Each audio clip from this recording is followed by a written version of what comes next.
Konnichiwa Mina, and after a long wait, here is week 16 of the 2018 DCFL season. As we start off, we take a look at the week 15 standings right now, as Indianapolis leads the league with the number 1 seed, with Jacksonville being number 2, Seattle number 3, and then the Baltimore Charm number 4, with Pittsburgh right behind them.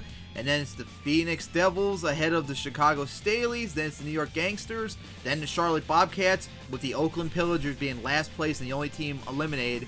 And also, I was incorrect with my playoff thing last week, where I said Indianapolis had to win today or a Baltimore-Pittsburgh loss to get in. They actually are in right now, as the worst they can go is 12-6, which of course beats Baltimore-Pittsburgh. So Indianapolis is in the playoffs. Now it's just a matter of them getting number 1 seed in the playoffs. So as we now take a look at the schedule for week 16, as we start off with the Oakland Pillagers visiting the Baltimore Charm, then the Jacksonville Scouts visiting the Charlotte Bobcats, then the Chicago Staleys visiting the Pittsburgh Power. That's a playoff matchup right there. And then the big game of the week, the Seattle Tenyo visiting the Indianapolis Rapid Stallions. And then we finish it off with the Phoenix Devils visiting the New York Gangsters, another playoff game right there.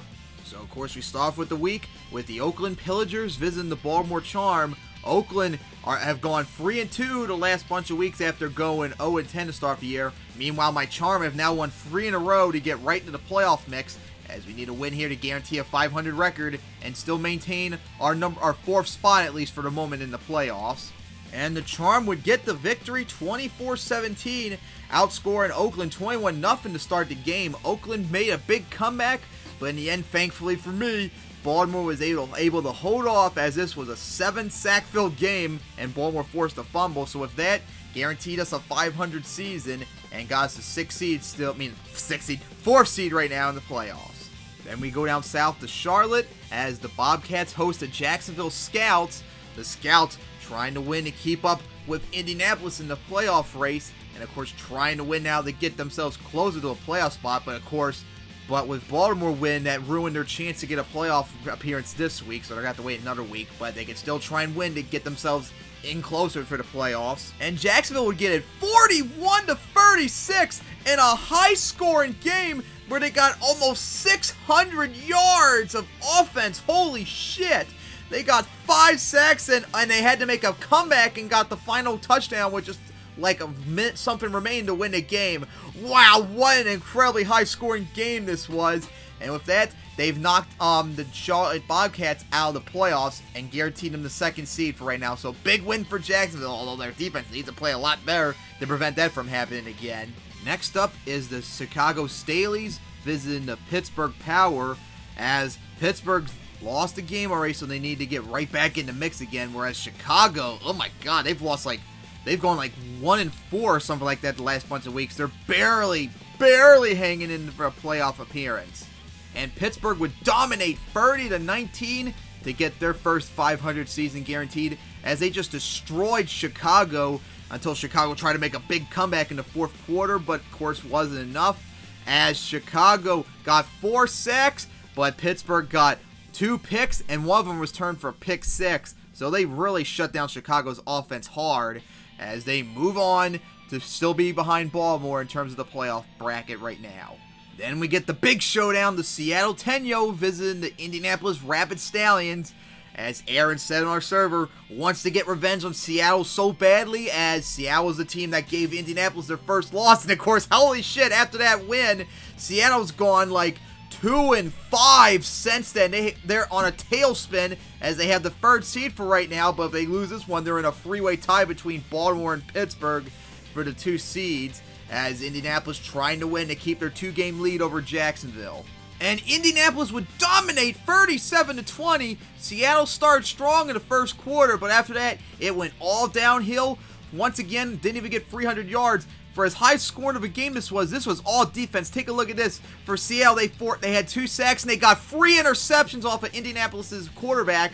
But Indianapolis defense got 2 sacks, a pick, 4 forced fumbles with 2 of them recovered. So this was more of a defensive game than it was offense, as Indianapolis got their revenge as they're getting themselves closer to get #1 seed, as Seattle's now in a freeway tie between Baltimore and Pittsburgh for the last 2 seeds. Then we finish off the week with the Phoenix Devils visiting the New York Gangsters, as Phoenix still trying to hang in there as getting into the playoffs. Meanwhile, New York has lost 3 in a row right now. Good God, nothing is going their way. Hoping to get a home victory here to still be in the playoff race. And Phoenix would get it 20-16 in a really close game that went back and forth throughout. Thanks to Phoenix's free defense and a pick, that really helped them out as they're at 8-8. And of course, with that loss, New York not only got their first losing season, but are officially eliminated with the playoffs, joining Charlotte and Oakland. And with that, Week 16 is in the books as we look at the updated stands. Of course, Indianapolis in the playoffs at 13-3. Jacksonville's right behind them at 11-5. Then Seattle still the 3rd seed, but because of the tiebreaker, Pittsburgh now has the 4th seed, as my charm are outside looking in now. Phoenix is right behind us at 8-8. Then Chicago at 7-9. That's the teams that are now eliminated from the playoffs. New York at 6-10. Charlotte at 5-11. And then last off, Oakland at 3-13. Now, of course, there are playoff elimination scenarios. Start off first with Chicago. If they lose or either 2 of the 3 teams, Seattle, Pittsburgh, and Baltimore, win, they will be eliminated from the playoffs. And Phoenix will be eliminated if they lose, and a combination of either Seattle, Pittsburgh, and Baltimore win. 2 of the 3 have to win, and they have to lose to be eliminated. Meanwhile, we go to playoff clinching scenarios. We start off with Jacksonville. If they win, or Seattle, Pittsburgh, or Baltimore, if 2 of the 3 teams lose, they will make a playoff spot. And not only that, Indianapolis, if they win or Jacksonville loses, they will get home field advantage, although, of course, it will only matter for the 1 game since we have a neutral field for the first season. So at least they'll get 1 home game guaranteed. And, of course, also if Jacksonville wins, they would also get the 2nd seed wrapped up. So Indianapolis and Jacksonville are on the verge to getting 2 of the home games. Matter of fact, now I think of it, Indianapolis already has a home game wrapped up. It's just whether or not they're going to have the 1st or 2nd seed. However, that's it, as Seattle, Pittsburgh, and Baltimore's fate is still up in the air, as those 3 teams are fighting out for the last 3 seeds, along with Jacksonville, with Phoenix and Chicago still trying to look in. So now we take a look at the schedule for Week 17 as we're down to the final 2 weeks. Starting off with the Baltimore Charm at the Indianapolis Rapid Stallions. That's going to be a huge playoff game right there. Then the Charlotte Bobcats going up against the Chicago Staleys. Then the Oakland Pillagers visiting the Jacksonville Scouts. Then the New York Gangsters visiting the Seattle Tenyo. And then the Pittsburgh Power visiting the Phoenix Devils in another big playoff game right there. Matter of fact, pretty much all the games have playoff eliminations and clinching scenarios up in the air at the moment. With that, Week 16 is in the books as we're down to the final 2 weeks. Oh boy, I can't wait for next week, as we got 1 team in the playoffs. We still got 3 spots left. Next week is going to be insane, so see you then.